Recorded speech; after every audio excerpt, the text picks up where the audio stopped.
Rotate your phone. You can't turn your phone while recording. Oh, seems to be on. Beautiful. Okay, clothes make the person. Behavioral mastery is the name of the game. This week's Torah portion is a continuation from the last week's Torah portion, which discusses the creation and the establishment of the Mishkan, the tabernacle. And as we discussed last week, it was a place where the divine presence manifested itself, and it was also a place where we came for ritual service, ritual sacrifice. And in this week's Torah portion, we learn about the garments that are worn by the priests, those who are acting on behalf of the nation within the Mishkan. So in text number 1, this is the way the Torah describes it. And you bring near to yourself your brother Aaron. This is God is telling Moshe, bring your brother Aaron and his sons. This is on page 280, page 104. Is this a different book? Oh, I'm sorry. It is. It actually is. It actually is. Those are all from the same. I'll tell you what, just that because we're on live video, so I don't want to interrupt too much, but I'll tell you where the... Sandra, do you mind just checking under the stender over there? Right there, right in front of you. Just, opening over there, you'll see books that are... There's a green on the bottom. Should be on the bottom shelf. Green books, yeah. They look so similar. Yeah, they look similar, but it's not the same season. Season 2, that's what we're looking for, yeah. Whatever, 3, 4 is good. Okay. Hey Siri, when is Purim this year? Okay, we're just in the middle of we're live over here on Facebook, so we're just going to continue. But thank you everybody for your tolerance, and I appreciate that. Okay, you shall make holy garments for your brother Aaron. This is the second paragraph, for honor and for glory. We're going to see a little bit more about this in the commentary soon. For honor, for glory, what does that all mean? And you shall speak to all the wise-hearted, whom I have filled with the spirit of wisdom, and they shall make Aaron's garments to sanctify him, so that he may serve me as a Kohen. And these are the garments that they shall make: a choshen, an ephod, a robe, a tunic of checker work, a cap, and a sash. They shall make holy garments for your brother Aaron and for his sons to serve me as Kohanim. And the Torah continues exactly what it's supposed to be for. And at the end of the next paragraph, it says, you shall make them high hats for honor and for glory. Again, we have the same expression repeated: for honor and for glory, for honor and for glory. The garments are for honor and for glory. What does this all mean?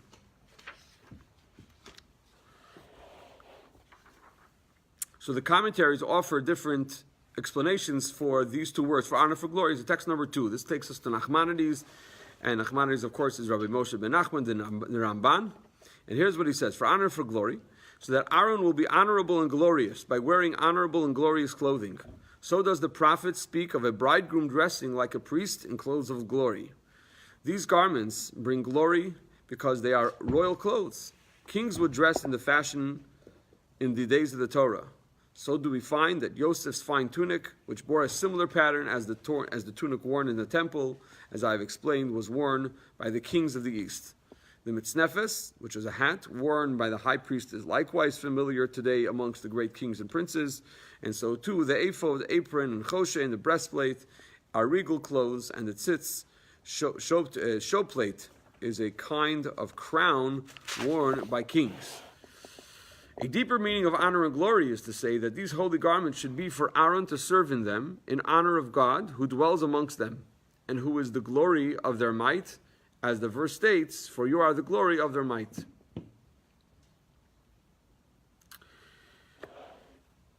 So it's in honor of God. That's the next point that he makes. It is also written of the temple, to glorify the place of my sanctuary and the place of my feet I will honor, that the site of the sanctuary should be glorified with beauty, and that the place of my feet, which is the site of the temple, should be with the honor of God.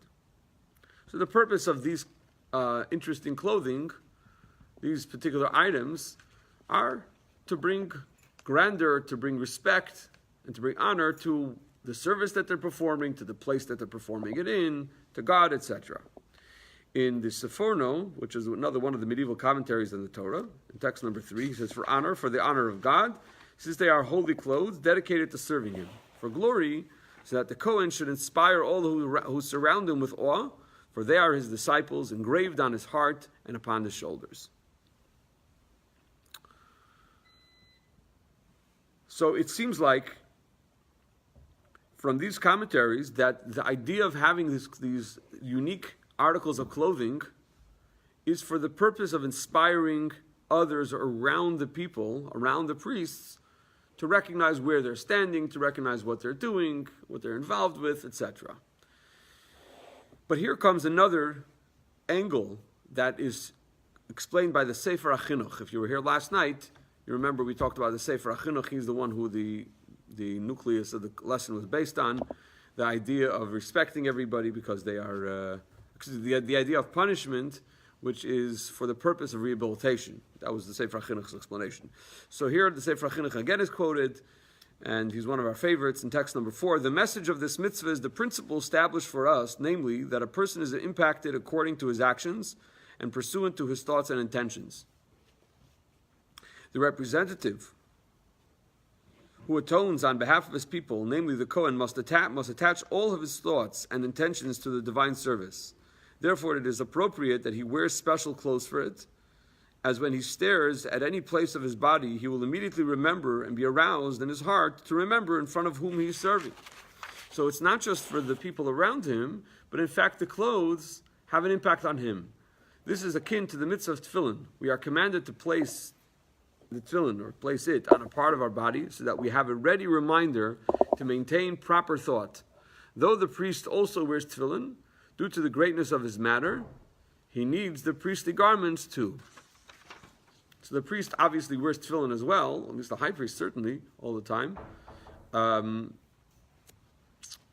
But nonetheless, he also needs the garments for the purpose of impressing upon himself, the correct mindset. And it's interesting that the Sefer HaChinuch goes back to a principle that he mentions a number of times within his work, and that's in the very first paragraph, and we've talked about this idea many times. He says, the message of this mitzvah is the principle established for us, namely that a person is impacted according to his actions. In other words, what we do impacts us internally. We spoke about this many times, that sometimes we're not inspired to do something, we're not motivated to do something, we're feeling lazy, we're feeling like, you know what, it's not going to work this time. This time, we're gonna pass over the opportunity. But then when we do something about it, when we actually take action, take initiative, then suddenly we start feeling inspired. So in a similar way, the garments we put on ourselves, they help us see ourselves differently. And there's an interesting study, and I'm sure the doc could weigh in over here on some more data and empirical evidence for this. But there's an interesting study, a fascinating study done by the Northwestern University psychologists by the name of Adam Galinsky and Heo Adam. You can Google this. And they, what they did was, they did an experiment. They took about 58 people, ordinary people, 58 people, and they gave some of them a doctor's lab coat. And then they gave them various exercises to do. And, like for example, can bring them in. you have a whole stack? I'd love to have that experiment on myself. See if I'm any more intelligent when I wear that than I wear my rabbinic tie. But anyway, they gave them a Stroop test. You know what the Stroop test is? Stroop test is where you write out the word. Let's say, for example, you write out the word red in blue. And you see how many times or how quickly people are able to process, and will they make a mistake in reading those words or identifying which color it is, etc. So it turns out that, at least according to their test that they did, their experiment that they did, the ones who were wearing the doctor's lab coat made about 50% of the mistakes that the other people made, that the ordinary people made. In other words, they're clothed ordinarily, with their ordinary clothes. So you see here that clothing has an impact on the person. In Chassidus, it talks about this idea as well. We're going to talk a lot about it later. But levushim, garments, are miyapeh the person, means they make the person more beautiful. It does something to the person. The person actually becomes more beautiful based on the clothing that they wear. at that They moment. speak all about a power suit and all that, so obviously on every possible Power suit. What's that? You've never No. Excuse my ignorance. okay. Okay. All right. So what's the bottom line? I should tell you what they say. It's been well established in the scientific literature in real life that what we wear affects how others perceive us. Women who wear more masculine clothes to an interview, such as a dress suit, are more likely to be hired. I don't know what the evidence for that is, but apparently they had some evidence. People dressed conservatively are perceived as self-controlled and reliable, while those wearing more daring clothing are viewed as more attractive and individualistic. This new study contributes to a growing field known as embodied cognition, the idea that we think with not only our brains, but with our physical experiences, including, it seems, the clothes we're wearing. My wife got the job of her life 7 months pregnant. So there's evidence to the opposite? Not always. Okay. Whatever the case is, I'm sure we're going to find another study that will dispute these findings, but there is some truth to it, that what we wear has an impact on us. Just as an example, if you work from home, I don't know if any of you work from home, I work from home. If I'm sitting in my Crocs, it's different than when I'm sitting in my dress shoes. It just is. It's a different mindset. I feel more relaxed, I feel more casual, and it's not the same. It's not the same. So your clothing is going to have an impact on you. So even outside the temple, this principle obviously remains true. And that's why we find in the Talmud, in Tractate Shabbos, on page 113a, it's in text number 5, it says, Rabbi Yochanan called his garments my honor, mechabdusai. In other words, his garments are what bring him honor. There's also an interesting anecdote that's discussed in the Talmud, and this anecdote is from the time of King David. King David, before he became the king, was just the son-in-law of King Saul, the previous king. Now, King Saul was not meant to become the permanent ruler. He had sinned. He didn't follow God's instructions. God wanted him to wipe out Amalek, and he did not. This was a mitzvah that God gave us from the time that we left Egypt, to completely wipe out this particular nation, for whatever reason. We discussed this on other occasions. And King Saul had mercy on them. Ultimately, this is where Haman came from, the villain of the Purim story. And the interesting thing is also, just on a tangent, Haman's grandchildren studied Torah, meaning they converted to Judaism ultimately, many, many generations later. But that being completely irrelevant to our discussion at hand, King David is being pursued by his father-in-law, who is struck by this bout of jealousy and perhaps some would say depression bordering on insanity. He definitely was very angry at David, who was young, who was energetic, who was powerful, who was popular, and he was concerned that he would be usurping his power. So he pursues him and he tries to kill him. David is hiding in a cave, and Shaul makes his way into the cave. But for some reason, I think Shaul had to take care of his personal, Mother Nature was calling, whatever it was. And at some point he stopped, and King David was there. He didn't want to expose that he was present, but he wanted to send Shaul a message. So he cut the corner of his garment. So later on in his lifetime, David HaMelech, he's old and frail, and apparently very cold. Why is he cold? So we're told he's cold because he disrespected a garment.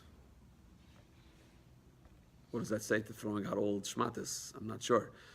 We have to be careful when we throw out old shmatas. But because he disrespected this garment, the kingly garment, and he cut the corner, so now garments are not there to warm him. This is in his old age. In text number 6, Rabbi Yossi, son of Rabbi Chanina, said, whoever treats garments contemptuously will in the end derive no benefit from them, for it says, now King David was old and stricken in years, and they covered him with clothes, but he could get no heat.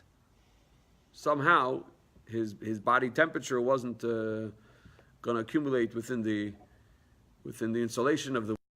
So clearly there seems to be a connection between these two things, between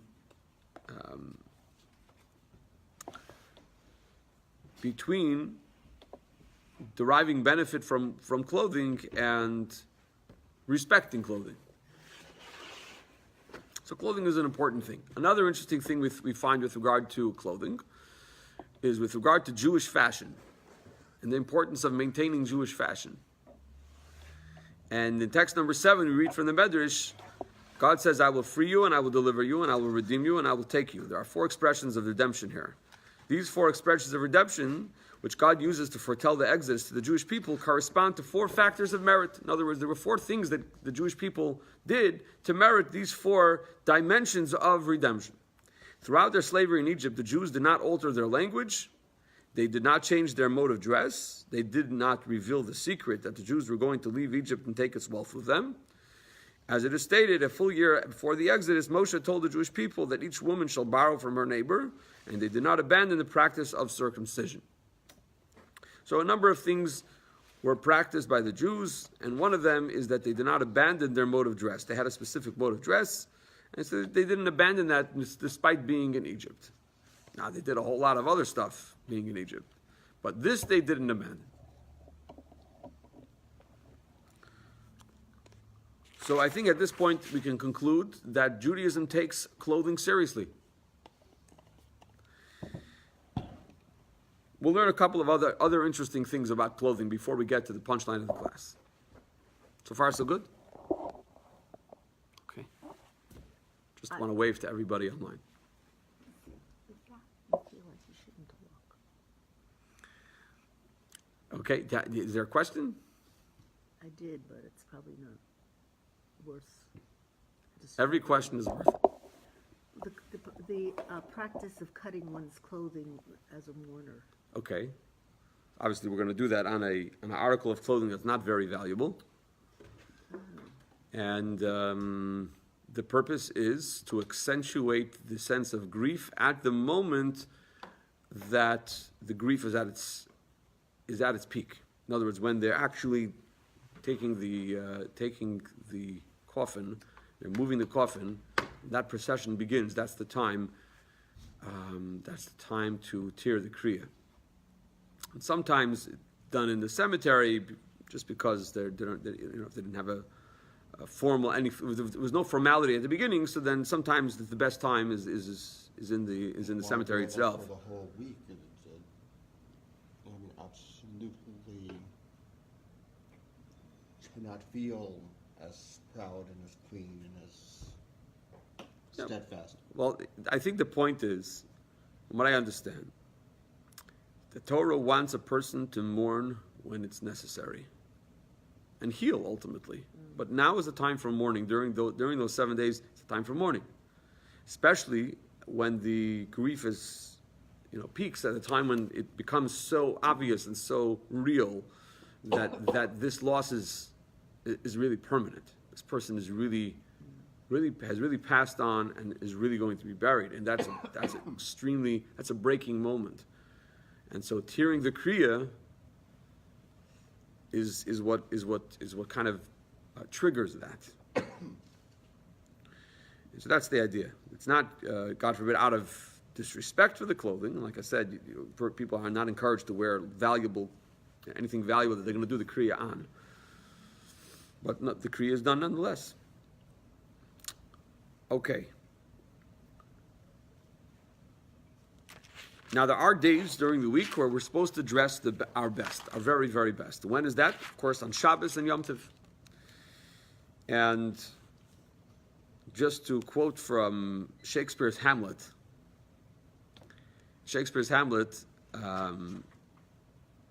there's a character, not sure if I'm pronouncing his name correctly, Laertes, Not sure. Laertes. Huh?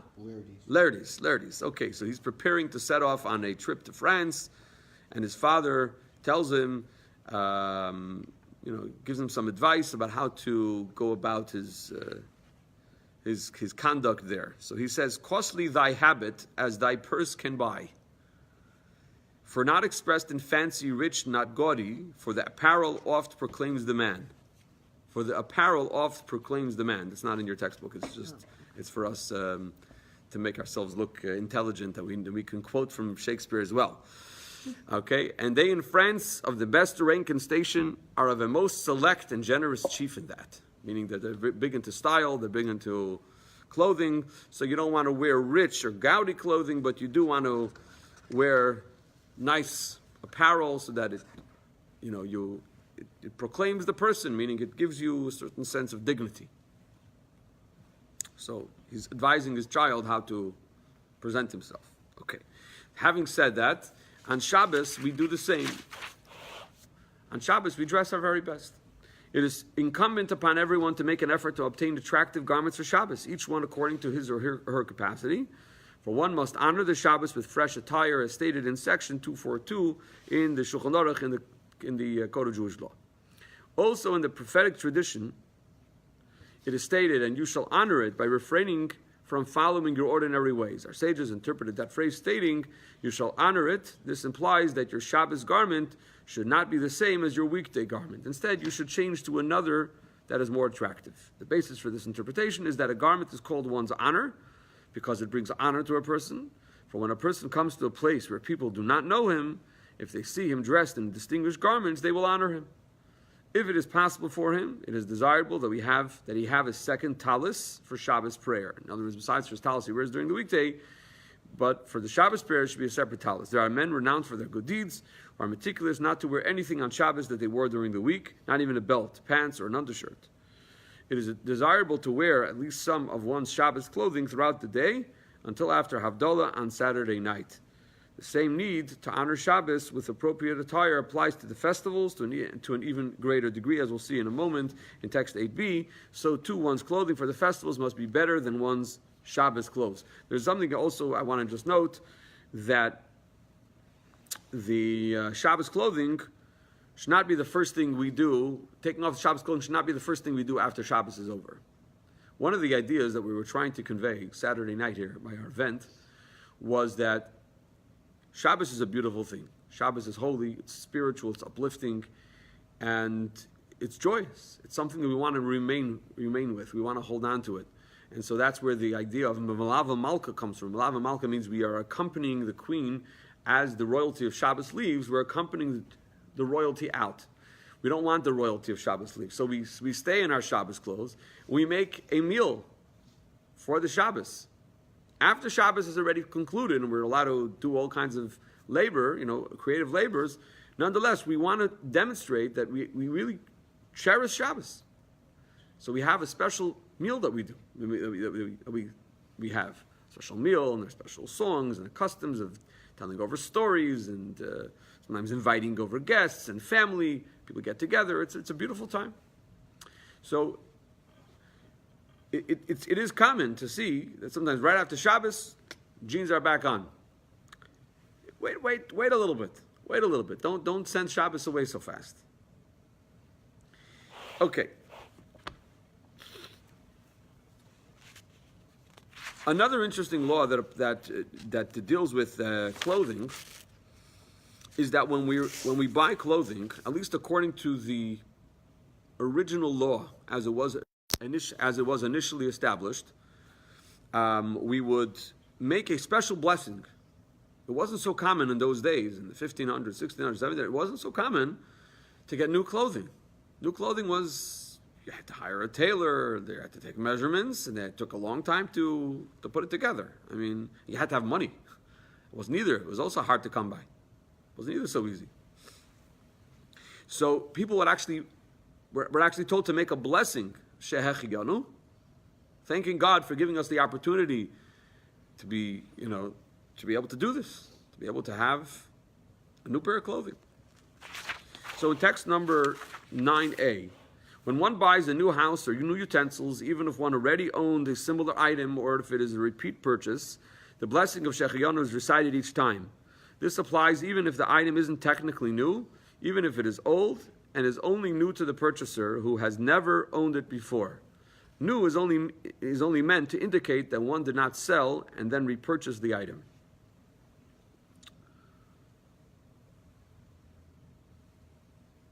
So that's what new means. So even if you bought it second hand, you would still make this blessing. For something that is not especially notable, like a shirt or shoes or socks, the blessing need not be recited. If the buyer is poor and does in fact celebrate the purchase of this normally unimportant item, they should make the blessing. So this is the basic halacha in the Shulchan Aruch. However, as time went on, it became a less,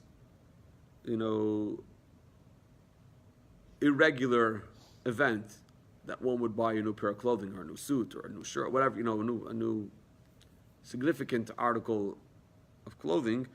And so therefore, we take it with, we take it as less, we're not so makbid, we're not so careful to make a blessing over a new article of clothing because it's a common occurrence. Exactly. So in text number 9b, notes some say that even a pauper ought not to make this blessing on a shirt, shoes, or the like, and this is the prevailing custom. So even a pauper wouldn't do it. It is customary. This is again written in the 16th century here. Some say that, it is customary to say to someone wearing a new item of clothing, wear it well and replace it. Now here comes an interesting point. However, someone has written, and I don't like the way that was translated, but it means there is an author that posits not to say this of leather shoes or some other item of clothing made from animal skin, since buying the item anew would mean killing another animal and using it for the replacement item of clothing, and it is written, his mercy is on all his works. Meaning, the Tehillim says, King David says, V'rachamov al kol ma'asav, God's mercy is cast upon all of creation, even if it's an animal, and even if you can benefit from it. But clearly, the halacha allows us to do this if it's necessary if it's truly necessary. If it's not necessary, then why are you doing it? Why are you, in other words, so why would we wish somebody wear it and replace it? Why do we have to wish somebody to do that? That just means that they're going to have to kill another animal for this. If you absolutely need it, it's one thing. But if we're just wishing a person, get done with this and then move on to the next. So then our preference is not to have to do that. Okay. In text 9c, the Alter Rebbe writes in Shulchan Aruch, in these lands, the custom is that even a poor person does not make the blessing over a shirt, shoes, or similar items. And so that's the bottom line. Another interesting dimension of the issue of clothing is the law of shatnez. The law of shatnez, of course, is that we cannot mix wool and linen together in clothing. And that's why when we go to a store to buy a suit, so we'll take it afterwards to a shatnez lab. Most big cities have somebody who knows the laws of shatnez and can easily test for a mixture of wool and linen, so that the fibers, are not mixed together. So that's an important law we need to bear in mind, the law of shatnez. Why? There are some stores, Why? I'll get to that in a second. There are some stores that actually have somebody on site. A lot of the good ones. A lot of the good ones, yeah. So let's say this, for example, this suit, I think I bought it in Brooklyn, if I'm not mistaken. Brooklyn is a good place to shop for something like this. Don't mind. Your Saxes and Nordstroms and all have a shatnez guy. Sometimes the shatnez guy comes and picks them up, and for sure, just thinking, and Marcos and Saks and Nordstrom, without a doubt, you'll have it back in under a week, most probably. Wow. Okay. That's just don't worry about that. That's just a compressor. We have all kinds of interesting things going on over here. Compressors, and the heat blows cold air, lots of things. But anyway, to your question of why we would be careful about shatnez. So this is actually one of the laws of the Torah which are super rational. The Torah tells us clearly in text number 10, you shall observe my statutes. You shall not crossbreed your livestock with different species. You shall not sow your field with a mixture of seeds, and a garment which has a mixture of shatnez shall not come upon you. Shatnez is a mixture of fibers that are wool and linen. So we have to be careful with that. Okay, now here comes an even more interesting dimension of clothing in our involvement, our engagement with clothing, and later on we'll talk about the spiritual dimension of this. But first to a very practical and everyday reality. First of all, how do we put on a pair of clothing? How do we do? Obviously, we're going to put it on outside in, right? We're going to do this correctly. We're not going to do it. We're not going to put on our shirt inside out. Is there any problem halachically with doing that? Well, you might be surprised to learn that there is. In text number 11a, this is from the Shulchan Aruch, from the Code of Jewish Law. Everyone should be careful to put on his shirt properly, not inside out, so as to show the unbecoming stitches, lest people look down upon him. So the Shulchan Aruch, the law is telling us we don't want to create an impression where we are careless about the way we look. Make sure that you don't put your shirt on inside out. Great story. The authors over here put it somewhere else, but it's okay. I'll tell you the story here. There was a folktale, but a Jewish guy goes and he stays over at an inn, comes into the inn and he says, "You have any free beds?" Say, all the beds are all packed up. In fact, there's 2 or 3 to a bed now, but I do have a Cossack on the top floor. There is a cot over there. You might be able to squeeze in over there in that bed. Okay, so he goes to sleep, wakes up in the morning, but he tells the owner of the motel, as in Yiddish or in Russian we would call it a krechme. I don't know if you recognize that word, but krechme is an inn. A lot of Jews used to run krechmes. He tells the guy before he goes to sleep, if you don't mind just waking me, I have a train to catch very early in the morning. Just wake me up early. So before long, he's awoken and it's dark outside. It's dark in the room, and he gets up. The guy tells him he has a train to catch. He gets up right away, gets dressed, and then he winds up in the train station, and he passes by a mirror, and he sees, to his great horror, that the innkeeper, instead of waking up the Jew, woke up the Cossack, and he doesn't have enough time to get back to the inn to wake up the Jew, because what happened was he put on the wrong clothing. He put on the Cossack's clothing, so he ended up in the train station with the Cossack's clothing. Whether or not this is there's any truth to the folktale, whatever it is, it's a cute story about how we have to be careful about how we dress. Okay, having said that, we don't want to put on our clothes inside out. And that demonstrates that there's a deliberate and deeply mindful attitude in Judaism to the way we look in our clothing. So here are a number of other examples of what we need to watch out for when we're getting dressed. Which arm do you put into your clothing first? Your right or your left? Right. Some people will put in their left. And sometimes I find, especially with children, whichever arm you tell them to put in first, they do the opposite. Okay, so you tell them your right hand first, they put in the left hand first. But which one does the Torah prefer? So here in text number 11b, we read, it is appropriate to hold both sides of a garment in one's right hand and to put on the right and then the left, keeping in mind that everything is included in the right side and from there proceeds to the left. We find that the right side is preeminent throughout the Torah. For example, with regard to the right thumb and the right toe of the Kohanim, which are the priests, in their initiation rites with regard to the purification of a Metzorah, somebody who became ritually impure from what we would translate as psoriasis, but isn't really psoriasis. It's some kind of spiritual malady that infected the skin, as well as in the Chalitza ceremony. That's the Levirate marriage ceremony, so the right is always preferred over the left. Hence, when putting on shoes, too, one should also accord precedence to the right side by putting on the right shoe first. We'll put our foot into the right shoe first and then put in the left shoe. But here's another thing. When we tie the shoes, even though we're putting our right foot into the right shoe first, so we'll give precedence to the right foot, because right is the preferred side and should always come first. But nonetheless, when there are things that need to be tied, such as shoes, if it's a slip-on shoe, it's one thing. But if it has to be tied, then we would put our foot into the right shoe first, and then our left foot into the left shoe, without tying them, and now tie the left shoe, and then tie the right shoe. So we're giving actually precedence to both of them, but in different realms. Putting on the shoe, we'll do the right one first. Tying the shoe, we'll tie the left one first. So right, left, right. That's the way we would do it. And why is that? Because the Torah tells us to bind the tefillin on our left arm.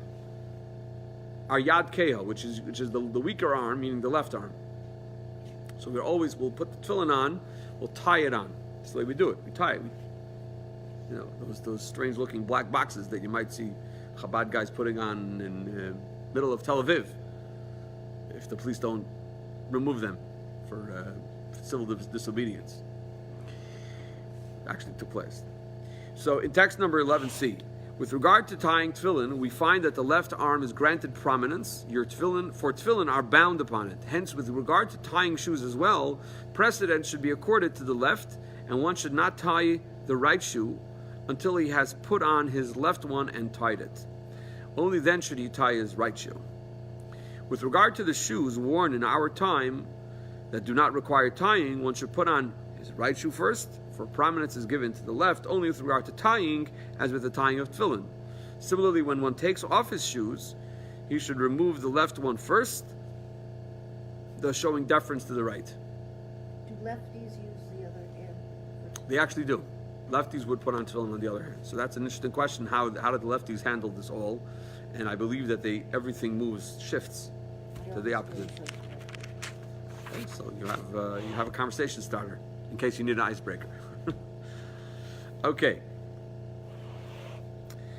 So let's now move to the spiritual dimension of clothing.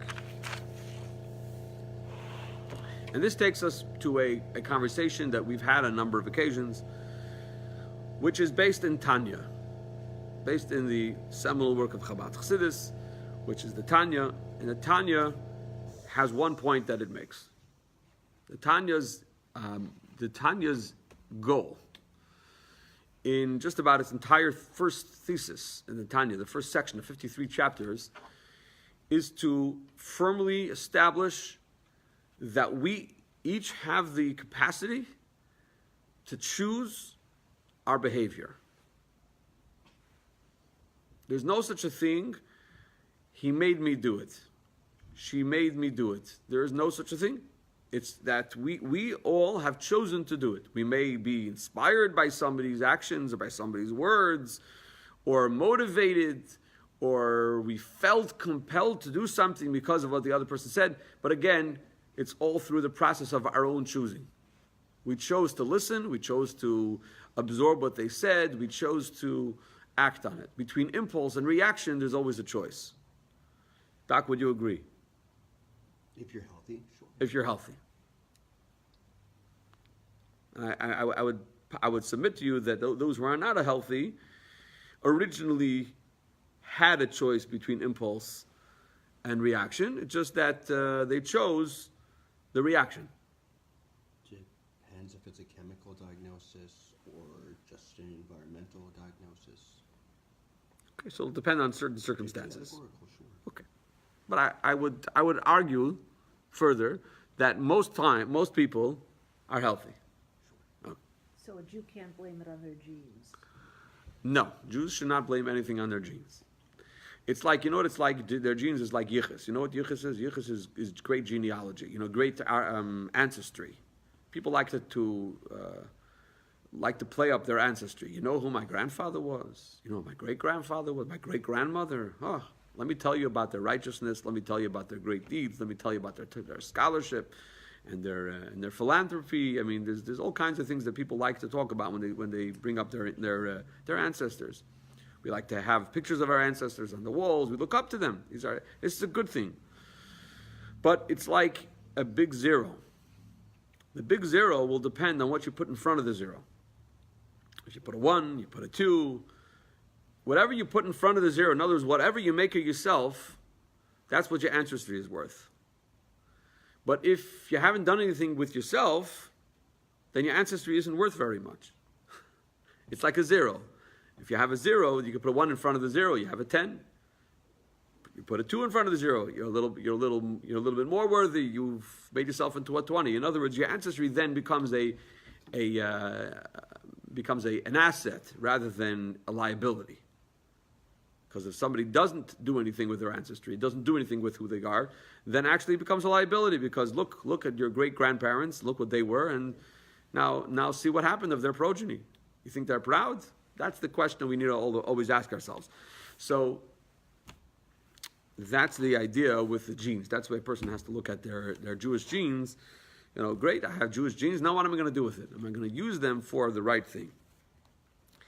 Okay, now back to the discussion all about these garments, this whole idea of garments. The Alter Rebbe, the Baal Tanya, the author of the Tanya, explains that we each have soul powers and we have our inner character.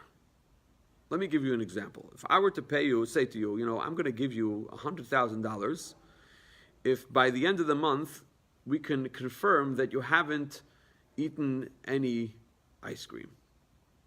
Would you take me up on that? $100,000. This is no small cash here. What do you say? I would. You would. Okay, Senya, any? $100,000 for not eating any ice cream. And you prove it. Huh? And you prove it.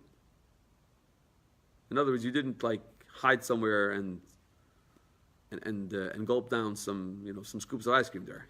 We have to be able to confirm this is correct. If I'm then going to be offered $250,000 to eat ice cream. Yeah, I was going to say it depends on what the alternative is. So $250,000 for eating ice cream. You don't like it? You don't like ice cream? I take it. I'll like anything for $250,000. No, the point is, what's going to happen if you don't eat it? If there's nothing that's going to happen, then there's no reason not to say yes. Sure. So that's just a simple question. If I pay you $100,000 to not eat ice cream, you think you can withstand that for a month or for a year? No, for me.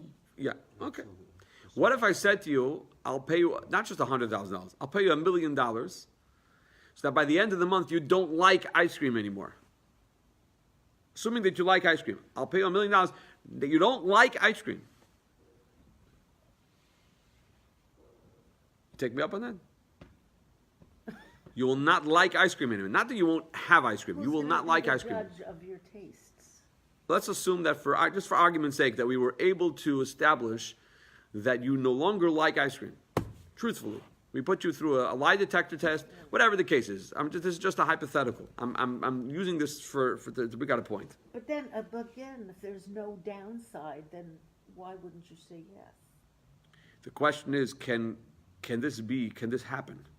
In other words, would you even put yourself to that test, subject yourself to that test, that experiment? Every woman in the world wants exactly that. Every woman in the world wants exactly that. I don't just want you to do it because I want you to do it. I want you to want to do it. Is this new to everybody? Okay, granted, without stereotyping or stigmatizing or anything like that, but just let's just focus on this question. Would anybody take up such an experiment? I think the answer would be no, because how could I guarantee that after a month or a year I don't like it anymore? If I like it, I like it. It's part of my natural makeup. If I don't do it, that's something that's within my control. Two different things altogether. We have natural characteristics, or natural inclinations, I should say, and then we have behavioral soul powers, which are basically our choice of words, the choice of what we say, our choice of deed of action. We're able to choose what we do, and we're also able to choose, believe it or not, what we think. We can actually divert our attention to something else. Have you ever seen these? I forget what they call them. They are like coloring books made for adults. Oh yeah. Where you color in this. It's very intricate. You make these beautiful. A lot of them are mandalas. Mandalas? Is that what they're called? Mandalas. I don't know how you say it. Yeah. Works for me. But whatever the case is, they give it. You know where they give it? They give it to people in the hospital, Yeah. where they need to take their mind off of Oh, they do it the all over. all over. Oh, I guess there's a lot of Oh my gosh, yes. there's lots of people who are in need of diverting their Adult thoughts. coloring is a very, very, very huge thing. It's a huge thing. Okay, so this is the point. The point is that you by you can actually choose to think about something else. Now here in this case, you're doing something which draws your focus. So now you're going to be focused on that instead of on your pain. But even if you weren't doing that, a person has the capability to focus in their minds cognitively on something else, if they choose to. And that's one of the underlying principles of the Tanya. That a person can, if they choose to, divert their thoughts to something else, so that when something is offensive or off color or something is detrimental in any way in terms of their spirituality, they can, if they want to, divert their thoughts elsewhere. Question is if you want to. In other words, when are we held accountable? When we choose to think about that which is a negative thought. We choose to think negative thoughts, that's when we're held accountable. We're not held accountable for negative ideas that pop into our head. But when the moment we choose to continue contemplating upon them, instead of just simply removing them from our thought process by thinking about something else, that's the moment where we are taking responsibility, because we've chosen to continue along that path. So let's say a thought that's a depressing thought. You think God wants us to be depressed? No, He doesn't want us to be depressed. God never wants us to be depressed. He wants us to be joyous. But He puts in these thoughts into our mind so that we can further, once again, reaffirm our recognition that all of this is coming from God, and that we need to look past this thought and move on to something that's a better thought. We have that choice. And that's one of the things that Alter Rebbe came in the Tanya to establish. And so he tells us that these are called garments. Thought, speech, and deed are garments. These can be removed and put back on at will, when we choose. We can do that. In text number 12, in addition, every divine soul, Nefesh L'Kis, here he's speaking about the garments of the divine soul, but obviously it goes without saying the garments also apply to the animal soul that we all possess. Possesses three garments, meaning thought, speech, and action, expressing themselves in the 613 commandments of the Torah. But when a person actively fulfills all the precepts which require physical action, and that his power of speech he occupies himself in expounding all the 613 commandments in their practical application, and with his power of thought he comprehends all that is comprehensible to him in the Parshas of the Torah. Parshas is the garden of Torah, where we have 4 different levels of the Torah. Then the totality of the 613 organs of his soul are clothed in the 613 commandments of the Torah. I don't want to get into the details over here of how this all operates with the godly soul and the 613 commandments, and I want to just glean the basic principle that we each have these garments. The garments of the godly soul are basically thought, speech, and deed related to fulfilling God's will. Thought, speech, and deed, which are a reflection of the characteristics of the animal soul. They're also garments. And these can be removed. They don't have to stay, and they're always switching in and out of these garments. I just want to mention there's a great story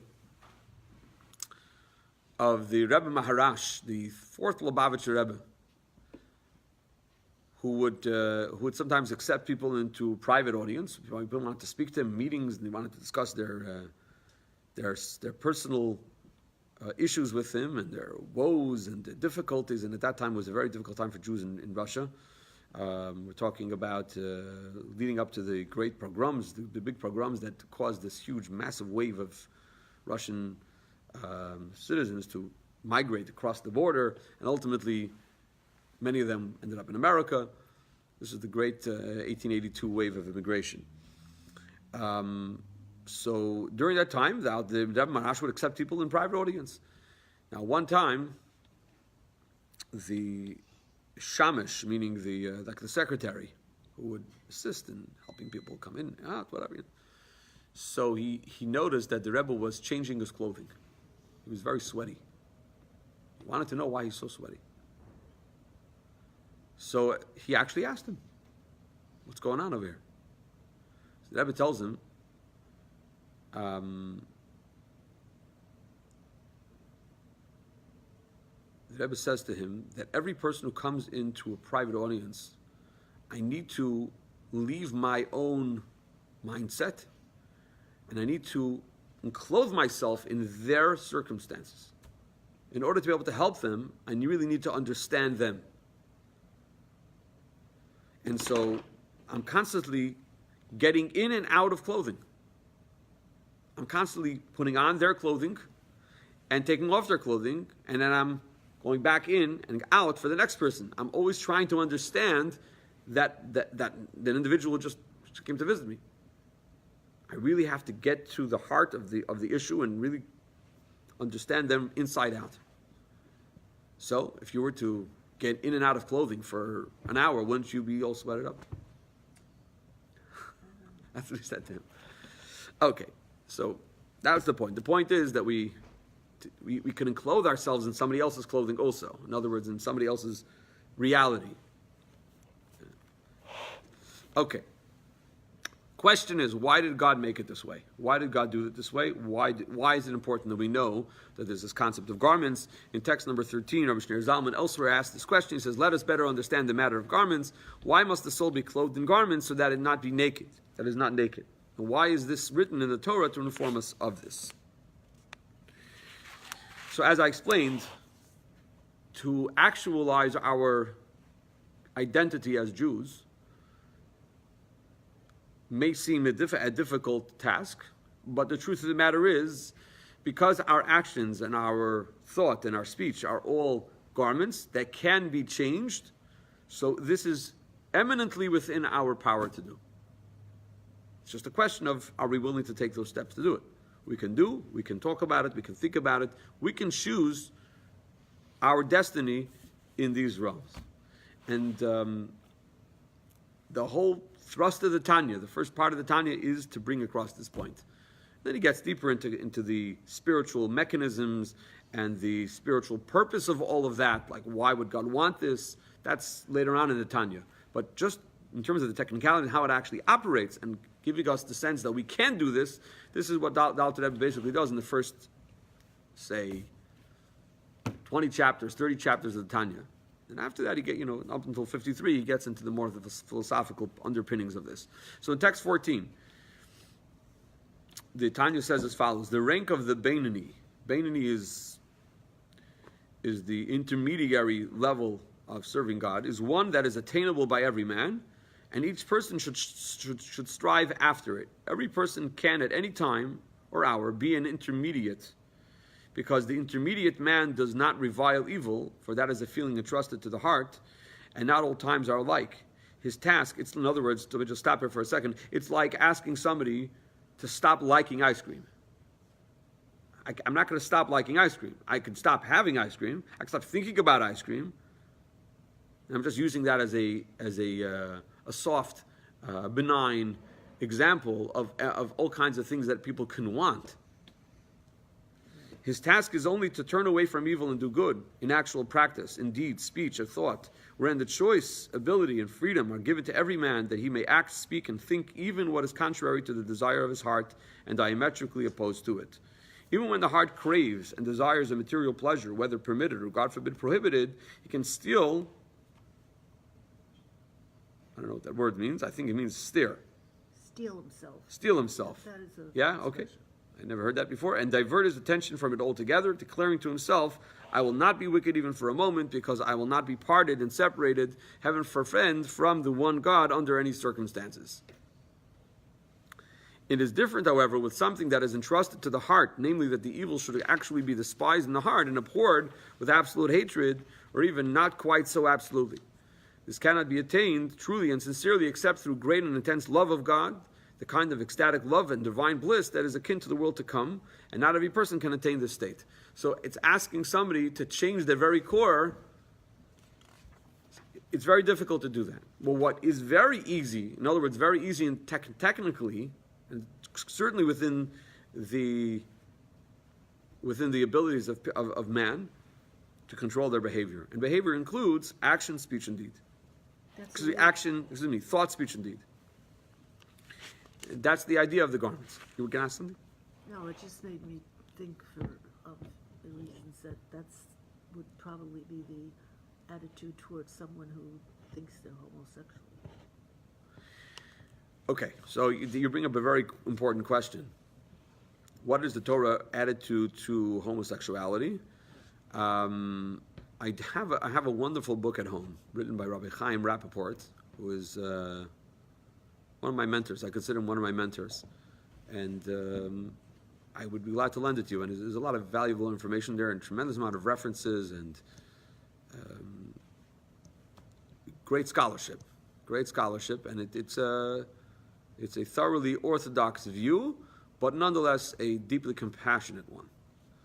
And so just in short, and just in a word, the idea is pretty much along the lines of what you just said, which is we don't blame anybody for being of a certain inclination. However, the Torah at the end of the day requires that we control our behaviors. So if somebody sees him or herself as being a certain orientation, the Torah will say our heart goes out to you. In other words, we feel for you, and we feel we have the greatest empathy for this person who, under Torah law, is not permitted to express that. So they do need to rein in terms of their thought, speech, and deed, that area of their lives. They have to be more in control of that. So that's the Torah view. Nonetheless, there is a lot more to discuss, obviously, for which reason there are entire works written all about this. So if you want to borrow that, be in touch with me after the lesson. As Hashem, I'll put it on the side. I'll take it. I'll bring it into you. Okay. So this is again brought home in a text over here. We'll try to finish quickly here. Text 15a and 15b, which is a discourse by the Rebbe. He says we can understand this by introducing a concept discussed in Tanya regarding tzaddikim and beinonim. Now, I have to explain this because he's bringing it down in the text without really giving us more information. The Alter Rebbe in the Tanya establishes that there are, based on the Talmudic hierarchy of those who are rishoyim, those who are evildoers. Then there's the Beinoni, there's the one who's in the intermediary level, and then there's the tzaddik, the righteous person. Now, that's not to say that there are only three categories, because there are the shades and the gradations that exist between any of these three are infinite. So it's difficult to put somebody exactly on a certain place on the scale. But the point being that, and this is the Alter Rebbe's novelty in the Tanya, is that he completely revamps our understanding of who is a Rasha, who is an evil person, and who is a Beinoni. And here's this point. The Beinoni, the reason why he's called a Beinoni, he's called of the intermediary level, is because he shares properties of both the Rasha and the Tzaddik. He has some of the Rasha in him and some of the Tzaddik in him. Where? Simple. We talked about earlier how there's we distinguished between our inner character, our essential character, inherent character. It's very difficult to change that. And then our behaviors. In terms of the behaviors, the Beinoni is exactly like the Tzaddik. The Beinoni, he does everything right. He's always very honest. He's always very righteous. He doesn't do anything that God wouldn't want him to do. He does everything that God wants him to do. He's kind. He's benevolent. He studies Torah. He shares. He gives tzedakah. He does everything God wants him to do. So he's the Beinoni because in the intermediary level, he shares properties of the tzaddik. If you put both of them up on the shelf, they would look exactly the same externally. But internally they're different because the Beinoni still has an urge, an impulse to do something wrong, but he's so fully in control of it that he doesn't allow it expression. And in that respect, he's actually very similar to the Rasha, because the Rasha has impulses and acts on them. The Beinoni doesn't allow himself to act on it. So every person should strive to be a Beinoni, says the Alter Rebbe. Every person has the capacity to be that Beinoni that we just described. So here's what he says. The garments, Let's start that again in the second line. The divine service of the Beinanim involves primarily the garments of the soul, thought, speech, and deed. Thus, the rank of Beinani is the rank attainable by every person. For when a person's heart craves and desires some material pleasure, he is capable of restraining himself and controlling the drive of his heart's lust by not allowing it to find expression in deed, speech, or thought, not to willingly think about his desire, to the extent of being able to divert his mind from it entirely. The service of tzaddikim, on the other hand, primarily involves the emotions of the heart, love and fear of God, and not every person merits this level of service. For man does not have that much jurisdiction over matters governed by the heart. Now the reason, he says in the next text, the reason that thought, speech, and deed are within man's control, unlike the emotions of the heart, is because thought, speech, and deed are the garments of the soul. Therefore, just as regarding the garments of the body, although man needs clothing for the purpose of modesty, since they, Adam and Eve, were ashamed, that's just bringing it down from Genesis. Let's skip over into the end of that paragraph, the brackets. Nevertheless, he can remove them, and certainly does not need these particular clothes that he's wearing now, and can exchange them for others. Similarly, with regard to the garments of the soul, the garments of speech and deed can be shed, and even thought, which is constantly active and cannot be shed per se, can be replaced with a different thought. By contrast, the person's intellect and emotions are the very stuff of the soul itself, and hence much effort, even a special assistance from above, is necessary to change them. Now, what he didn't talk about here, and for which we would have to really devote a whole different discussion, and I believe we've touched upon it in other lessons, is why we should do this. Because he didn't give us, in this lesson, they didn't give us the why, they just gave us the how. It's possible for us to remove the garment and put on a different garment. Remove the garment and put on a different garment. Remove a garment, put on a different garment. In our thought, speech, and deed. It's possible. Why we should do that, that's a whole other discussion. We need to look in the Tanya itself and understand that what should motivate us to actually do that. Because he talked over here about not acceding to our desires. What's wrong with the desires? What's wrong with the desires? What, you want me to be a robot? Like, what's this all about? We need to really understand this well. We need to understand this well, and that requires some more discussion, which we obviously don't have time for tonight. But I just want to conclude with some takeaways, and that is that because we operate with levushim, because we operate in this fashion where we have these garments of the soul, so this allows us to regulate our feelings, our emotions, and our actions, so that even if we are feeling one way, or we are prompted to feel one way, we can actually channel that emotion in a different direction, and perhaps even in a positive direction. So let's say, for example, somebody who's very arrogant. He's arrogant feelings. It feels like he should be, or she should be, recognized for their accomplishments, or his or her accomplishments, or even without accomplishments. I'm just deserving. It's owed to me. That's just the way this person is built by nature. This is their sense. They believe the world should be coming to them. So we can channel that feeling in a positive direction by using it to drive us to give a really solid donation to our local nonprofit organization that does good things. You be the honoree by the dinner because you gave $500,000. Why $500,000? $1 million. We're talking over numbers over here, just like I asked you about the ice cream exercise. $1 million. Why not? What's wrong? $1 million.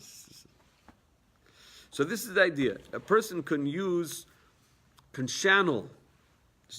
I think it's an invaluable tool that we have at our disposal here. We can channel even some emotions and some impulses that are not positive. We can channel them in a positive direction.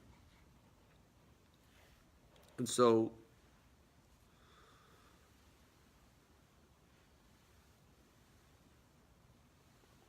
once we come to recognize this, it becomes a very valuable tool.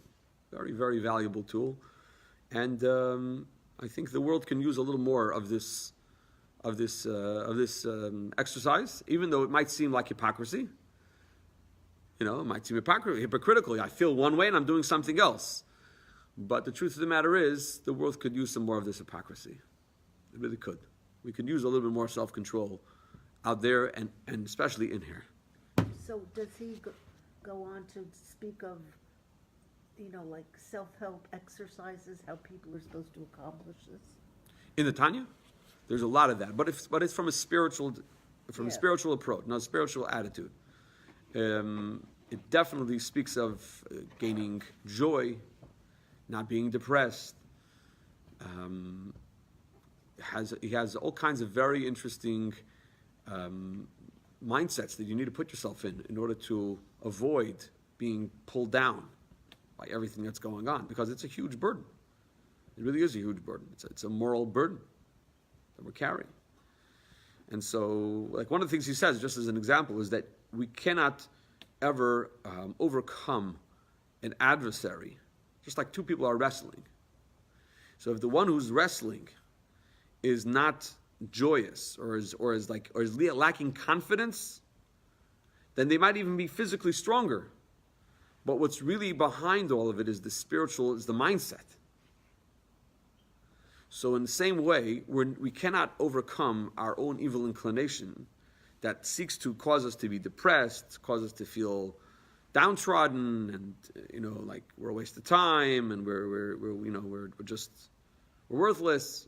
These are thoughts that come to many people many times during the day. This is the Yetzer Hara speaking. This is our evil inclination. But where do we gain the strength, the fortitude to be able to overcome that? We need to have joy. We need to act joyously. We need to smile. We need to bring joy to others. We need to be joyous, and that's the way we're going to be able to overcome that. And he gives a lot of these types of examples, and especially in terms of our spiritual service of God. He gives there are many metaphors, analogies that he uses that help us imagine what it is, the greatness of what we're accomplishing. One of the things that sticks out in my mind, and I'll just conclude with that, is that when he talks about the idea of doing a mitzvah, think about it this way. The king has multiple layers of clothing, and he gives us the opportunity to be embraced by him through a mitzvah. But the mitzvah is it's like the outer clothing of the king. So it really doesn't make a difference. If you think about it, it doesn't make a difference if the king is giving you a big hug through one garment or through 10 garments. It's the same king. The king is hugging you. The king is taking you and giving you a big embrace. So it's in a similar way, mitzvahs are like garments. Mitzvahs are like, expressions of God's will in tangible forms. So when we do a mitzvah, this is one of the mental, processes that he provides us with. Mental imagery he provides us with. Think about it in this way: that God is giving you an opportunity to connect with Him. It's like God is giving you a hug. Now, what's the difference? He gives you this mitzvah, the other mitzvah. In other words, you might think to yourself, God is this non-corporal entity. We have no real concept intellectually of, we can't imagine. He has no image. He has no body. So how do we connect with Him? Connect with Him through a mitzvah. The mitzvah is the garment that God uses to connect. It's just like a person will walk in, in order to meet other people, you're going to put on a pair of clothing. Right? That's what's going to happen. You're going to dress yourself up and you're going to present yourself to others. In a similar way, God God grants us that opportunity to connect with Him through mitzvahs. So it's like, there are many of those types of things throughout the Tanya. And powerful work. It remains so after 200 years, 300 years since it's writing. Obviously not 300, but I'm talking in general. You have to imagine just how long where people have been studying the Tanya for. It still remains a very relevant book. And this is essential a several book. volume. No, it's actually in Hebrew. It's one volume. But in English, if you want to study it with lessons in Tanya, there are 5 volumes. All right, so we're going to call it a night and thank everybody for watching and joining us. And God willing, same time, same place next week. And we all should have a great week. Kol Tov.